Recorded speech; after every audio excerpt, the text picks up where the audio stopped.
ಈಗ ಇನ್ನಿತರ ಪ್ರಮುಖ ಸುದ್ದಿಗಳನ್ನ ಕ್ವಿಕ್ ಆಗಿ ನೋಡೋಣ ಉತ್ತರ ಸಮಾಚಾರ ಎಕ್ಸ್‌ಪ್ರೆಸ್‌ನಲ್ಲಿ.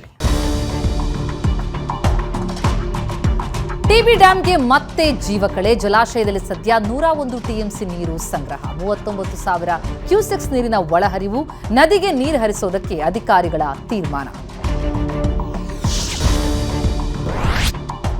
ಮದುವೆಗೆ ಒಂದು ದಿನ ಮುಂಚೆ ಯುವಕನಿಗೆ ಹೃದಯಾಘಾತ. ರಾತ್ರಿ ಮದುವೆ ಸಿದ್ಧತೆ ಮಾಡ್ತಿರುವಾಗಲೇ ಕುಸಿದು ಬಿದ್ದು ಸಾವು. ಅಥಣಿ ತಾಲೂಕಿನ ಜಂಜರವಾಡ ಗ್ರಾಮದಲ್ಲಿ ಘಟನೆ.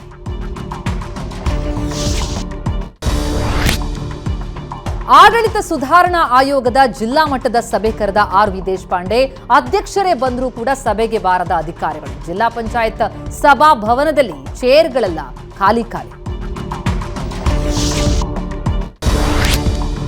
ರಾಯಚೂರಿನಲ್ಲಿ ಮಳೆಯ ಅಬ್ಬರ ಮುಂದುವರೆದಿದೆ. 50ಕ್ಕೂ ಅಧಿಕ ಮನೆಗಳು ಜಲಾವೃತ ಆಗಿದ್ದು ಮನೆಗಳಿಗೆ ಚರಂಡಿ ನೀರು ನುಗ್ಗಿದೆ. ಸ್ಥಳಕ್ಕೆ ಬಾರದ ಅಧಿಕಾರಿಗಳ ವಿರುದ್ಧ ಜನರ ಆಕ್ರೋಶ. ವಿಜಯಪುರದ ಇಂಡಿಯಲ್ಲಿ ಚಿರತೆ ಪ್ರತ್ಯಕ್ಷ ಆಗಿದೆ. ಕಬ್ಬಿನ ಗದ್ದೆಯಲ್ಲಿ ಚಿರತೆ ಓಡಾಟದ ದೃಶ್ಯ ಮೊಬೈಲ್ ಕ್ಯಾಮೆರಾದಲ್ಲಿ ಸೆರೆಯಾಗಿದೆ. ಗ್ರಾಮಸ್ಥರಲ್ಲಿ ಆತಂಕ ಹೆಚ್ಚಾಗಿದೆ.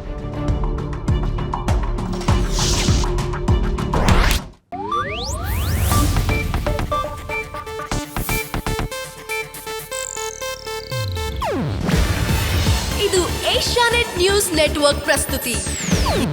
ನೀವು ನೋಡ್ತಿದ್ದೀರಾ ಏಷ್ಯಾನೆಟ್ ಸುವರ್ಣ ನ್ಯೂಸ್.